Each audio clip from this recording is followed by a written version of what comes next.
Sveiki gyvi, su jumis vėl Google partnerių patarimai ir aš Tomas Markūnas. Šiandien šeštojoje laidoje kalbėsime vėl apie socialinius tinklus, ir šį kartą kalbėsime konkrečiai apie Instagram socialinį tinklą, kokius nustatymus reikėtų pakeisti prieš įkeliant Reels, jog pasiektume kuo didesnę auditoriją organiškai. O antroji dalis vėlgi bus skirta labiau verslui. Tai yra, kalbėsime šį kartą ne apie interneto svetainės, o konkrečiai apie elektroninės parduotuvės ir kokie ten turėtų būti elementai, jog vartotojai būtų linkę labiau iš jūsų pirkti.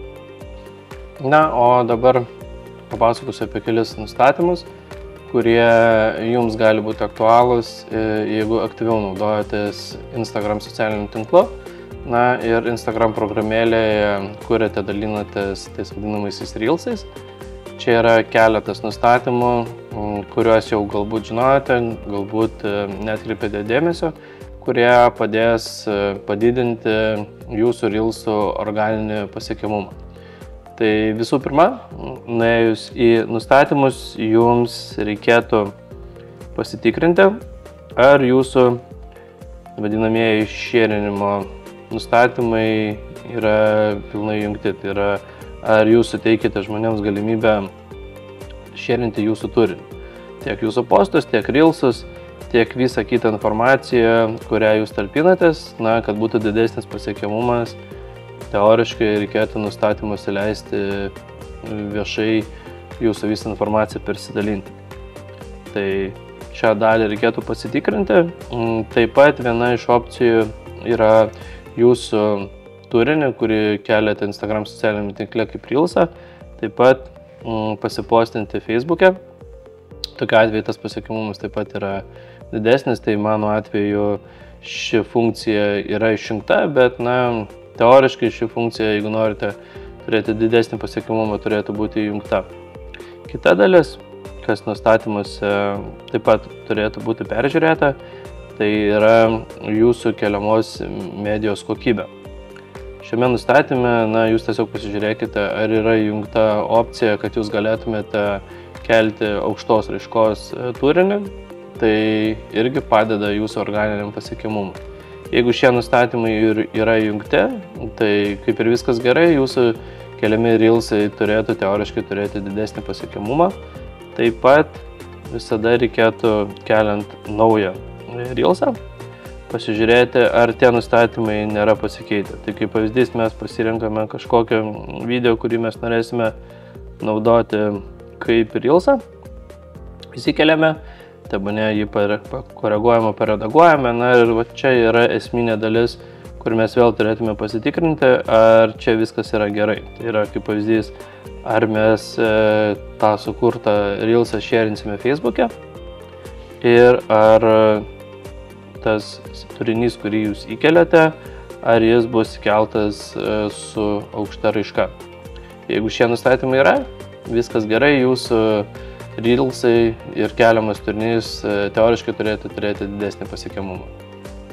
O antroje dalyje, kaip minėjau, panagrinėsime interneto svetainės, tai yra konkrečių elektroninės būtent parduotuvės, kokie elementai turėtų būti parduotuvėje, kokie elementai skatina vartotojus pirkti, ir kaip apskritai turėtų atrodyti efektyvi elektroninė parduotuvė, kuri konvertuoja.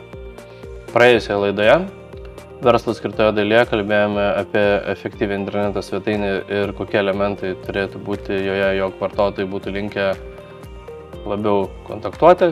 O šiandien pakalbėsime apie elektroninės parduotuvės elementus, kas joje turėtų būti, jog vartotojai būtų linkę labiau pirkti. Tai kaip pavyzdį paimsiu mūsų klientų elektroninę parduotuvę Vitelą, ir čia šiek tiek yra jau daugiau elementų, kuriuos būtų galima apžvelgti, kurie skatina vartotojus pirkti arba didina pačios elektroninės parduotuvės patikimumą. Tai kur, sakykime, pagrindinis akcentas, tai kontaktai, tik užėjus, tai turėtų būti aišku, jeigu yra fizinė parduotuvė, koks yra darbo laikas, meniu juosta, kokios, sakykime, yra pagrindinės paslaugos. Ir iš esmės visose elektroninėse parduotuvėse jau yra tos papildomos vertės. Tai kaip pavyzdys, galimybė pirkti įsimokėtinai, nemokamas prekių pristatymas nuo kažkurios sumos, na ir konkrečiai Vitelos atveju yra siūloma pratęsti garantiją, tai yra tos papildomas vertės. Toliau keliauja kažkokie konkretūs pasiūlymai, o interneto svetainės, tiksliau elektroninės parduotuvės apačioje jau vėl turėtų būti kontaktai, turėtų būti visa informacija apie prekių pristatymą, garantinį aptarnavimą, grąžinimą, tai kas vartotojams yra svarbu. Kita dalis, kai mes jau keliaujame į konkrečią prekę, tai pati prekės kortelė, pats prekės puslapis jau turėtų vartotoją dar labiau skatinti pirkti. Tai kas šiame puslapyje, kokia informacija turėtų būti. Žinoma, turėtų būti akcentuojamas pavadinimas ir kaina, turėtų būti išskiriamos savybės, kurios yra svarbios ir skatintų pirkti. Taip pat turėtų būti akcentuojami pristatymo būdai, kad, sakykime, galima per kelias valandas, kaip pavyzdys, čia atsimti fizinėje parduotuvėje. Ir jeigu yra galimybė, jeigu iš gamintojo gaunat informaciją, galima susidėti ir visą specifikaciją.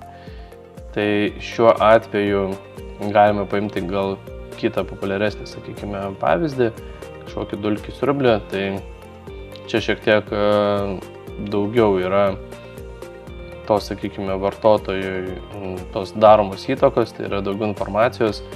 Šiuo atveju iš pačio Dyson yra daug papildomos informacijos, kuris, sakykime, vartotojai padėtų priimti galutinį sprendimą pirkti. Ir yra nurodyta, kokiose fizinėse parduotuvėse tą prekę turi. Tai vartotojams dažniausiai tai gerai veikia. Jeigu jie turi galimybę tą pačią prekę atsimti fiziškai arba pasižiūrėti fizinėje parduotuvėje, jau tai yra tas toks vadinamas didesnis patikimumas, negu tiesiog įsigyti online. Ir irgi viena iš opcijų, jeigu elektroninė parduotuvė apskritai turi tokį funkcionalumą, yra leasingo skaičiuoklį. Žinoma, pakankamai gerai veikia, jeigu elektroninė parduotuvė skatina susisiekti, tai yra gyvas chatas su to vadinamu klientų aptarnavimu, su to supportu, jeigu dėl prekės yra kažkokių neaiškumų, kad vartotojas galėtų keliais būdais sukontaktuoti. Tai yra vieni vartotojai linkę labiau skambinti, tuomet nurodomas informacinis telefono numeris, kiti vartotojai yra labiau linkę rašyti, tai galima susisiekti su klientų aptarnavimu chato funkcija. Iš esmės mes turime vartotojui suteikti galimybę sukontaktuoti jam patogiu būdu, nes prieš įsirenkant prekę, jeigu reikalinga kažkokia konsultacija, tuo labiau, kaip šiuo atveju prekė yra brangesnė, tikėtina bus reikalinga kažkokia papildoma informacija, kad galiausiai priimtų tą sprendimą pirkti. Tai būtų iš esmės tokie patys pagrindiniai elementai elektroninėje parduotuvėje. Tai faktas, kad kontaktų skiltyje turėtų būti nurodyti visi rekvizitai, kad žmogus, jeigu yra mažai žinojęs apie tą elektroninę parduotuvę, paprastai kalbant, galėtų apie ją pasigūglinti. Ir parduotuvė atrodytų patikimesnė, jeigu yra pilnai nurodyti visi kontaktai, galimybė grąžinti, tai yra fizinis kažkoks adresas, tai tokiu būdu vartotojui bus lengviau apsispręsti, ar ta elektroninė parduotuvė yra patikima ir ar iš jos galima įsigyti prekes saugiai. Tai tiek šioje 6 Google partnerių patarimų laidoje. Ir kaip visada lauksime žiūrovų klausimų. O vieną iš jų, kuris, sakykime, bus įdomiausias, aptarsime kitoje laidoje. Tai tuomet ačiū ir iki kitų susitikimų.